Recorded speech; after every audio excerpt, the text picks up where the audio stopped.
Hi, this is Sai Kiran Ram here. ప్రజల కోసం ప్రశ్నించే గొంతునై please like, share and subscribe VVD news channel Nandyal. నంద్యాలలో నేడు వైఎస్ఆర్ కాంగ్రెస్ పార్టీ ఆధ్వర్యంలో నిర్వహించిన వెన్నుపోటు దినోత్సవం భారీ ర్యాలీకి విశేష స్పందన లభించింది. పెద్ద ఎత్తున వైఎస్ఆర్సీపీ నాయకులు, కార్యకర్తలు, పట్టణ ప్రజలు ర్యాలీలో పాల్గొని విజయవంతం చేశారు. కూటమి ప్రభుత్వం అధికారంలోకి వచ్చి నేటికి సంవత్సరం అవుతున్నా కూడా రాష్ట్ర ప్రజలకు ఇచ్చిన హామీలను ఏ ఒక్కటి నెరవేర్చకపోవడంపై నిరసన వ్యక్తం చేస్తూ వైఎస్ఆర్సీపీ పార్టీ అధ్యక్షుడు వైఎస్ జగన్మోహన్ రెడ్డి ఆదేశాల మేరకు నేడు రాష్ట్ర వ్యాప్తంగా వెన్నుపోటు దినోత్సవంగా నంద్యాలలో YSR party పరిశీలకురాలు MLC Kalpalatha Reddy, MLC Isaac బాషా, మాజీ ఎంపీ పోచా బ్రహ్మానందరెడ్డి, ఇతర ముఖ్య నాయకుల ఆధ్వర్యంలో ఉదయానంద రెసిడెన్సీ నుండి భారీ ర్యాలీగా బయలుదేరి జిల్లా కలెక్టర్ కార్యాలయంకు చేరుకొని అక్కడ జిల్లా జాయింట్ కలెక్టర్కు నాయకులు వినతి పత్రం అందజేయడం జరిగింది.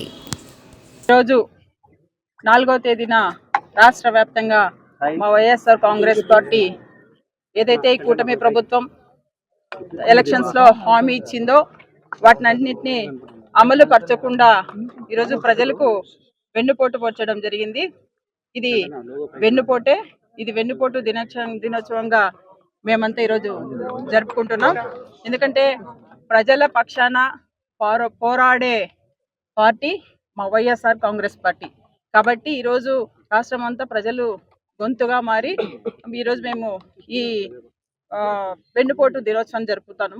అయితే ఈరోజు కూటమి ప్రభుత్వం అధికారం లేకొచ్చి సంవత్సరంగా వస్తుంది.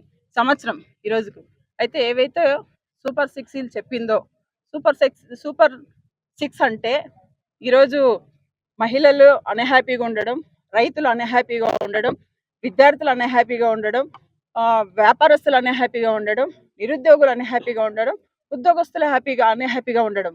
ఈ అన్హ్యాపీగా ఉన్న సూపర్ 6 అని భావించి అమలు పరుస్తున్నారని నేను ఈ ప్రభుత్వాన్ని అడుగుతున్నాను.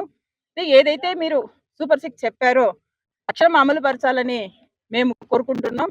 అయితే మీరు ఆ రోజు అధికారంలో రావడానికి ఏవైతే హామీలు ఇచ్చారో తల్లికి వందనం అన్నారు. తల్లికి వందనం లేదు, తండ్రికి ఇంధనము లేదు. అలాగే నిరుద్యోగ భృతి అన్నారు. నిరుద్యోగ భృతి లేదు. నిరుద్యోగ భృతి లేక ఈరోజు నిరుద్యోగులు చాలా కష్టాలు పడే పరిస్థితి ఉంది. అలాగే ఆడబిడ్డ నిధి అన్నారు, అడ్రస్ లేకుండా పోయింది. అలాగే చూసుకుంటే రైతుకు అన్నదాత సుఖీభవ అన్నారు.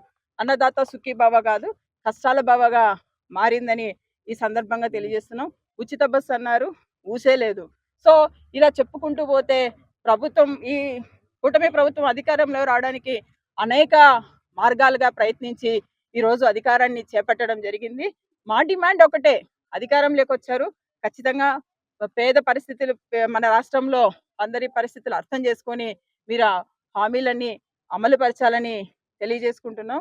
సిపి పార్టీ అధ్యక్షులు జగన్మోహన్ రెడ్డి గారి ఆదేశాల మేరకు మరియు మా నంద్యాల ఇన్ఛార్జ్ శిల్పా రవిచంద్ర కిషోర్ రెడ్డి గారి ఆదేశాల మేరకు ఎమ్మెల్సీ కల్పన మేడం మరియు ఎమ్మెల్సీ ఇసాక్ బాషా గారు మరియు వైఎస్ఆర్సీపీ పార్టీ ఇన్ఛార్జ్ అయినటువంటి పోచన్న గారి ఆధ్వర్యంలో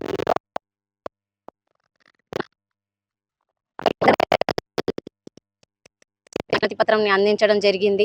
ఏదైతే కూటమి ప్రభుత్వం అమలు చేస్తానని చెప్పి మాయమాటలు చెప్పి ప్రభుత్వంలోకి వచ్చి ప్రజలకు పోటు పొడిచిన నిదర్శనంగా ఈరోజు వెన్నుపోటు దినంని మేము ఈ కార్యక్రమానికి పేరు పెట్టడం జరిగింది. మన రాష్ట్రంలో ఇప్పటికే రావణ కష్టంగా మారుతుంటే ఎలా 6 అమలు చేయకపోయినా విచ్చలవిడిగా చేస్తూ ఆ మద్యాన్ని తాగి అందరు మహిళల పట్ల, చిన్నారుల పట్ల ఈరోజు రాష్ట్రం అంతా రావణ కాష్టంగా మారుతుంటే ఈరోజు హాస్యాస్పదంగా వీరు అందరూ సంక్రాంతి పండుగలు, దీపావళి పండుగలు చేసుకుంటామని చెప్తున్నారు. ఇదన్నది రాష్ట్ర ప్రజల దురదృష్టకరమైనటువంటి రోజని మేము తెలియజేసుకుంటున్నాము. అలాగే రాబోయే కాలంలో ప్రజల తరఫున వైఎస్ఆర్సీపీ ఎప్పుడు అండగా ఉంటుంది, వాళ్ళ తరఫున ఎప్పుడు పోరాడుతుంటుంది. ఎందుకంటే ప్రజలకు ఎవరు లేదని మీరు అనుకోవచ్చు, కానీ జగన్మోహన్ రెడ్డి గారు ఉన్నారు, వైఎస్ఆర్సీపీ పార్టీ ఉందని మీరు వివిడి న్యూస్ టీవీని తక్షణమే సబ్స్క్రైబ్ చేసుకోండి. నోటిఫికేషన్ కోసం బెల్ ఐకాన్ క్లిక్ చేయండి. మరిన్ని అప్డేట్స్ కోసం ప్రతి ఒక్క కుటుంబానికి ఉచిత ప్రకటనలు వచ్చే విధంగా మీకోసం మీ ముందుకు వివిడి న్యూస్ టీవీని ఏపీ ఫైబర్ నందు 99వ ఛానల్ మరియు యూట్యూబ్ నందు వీక్షించెదరు.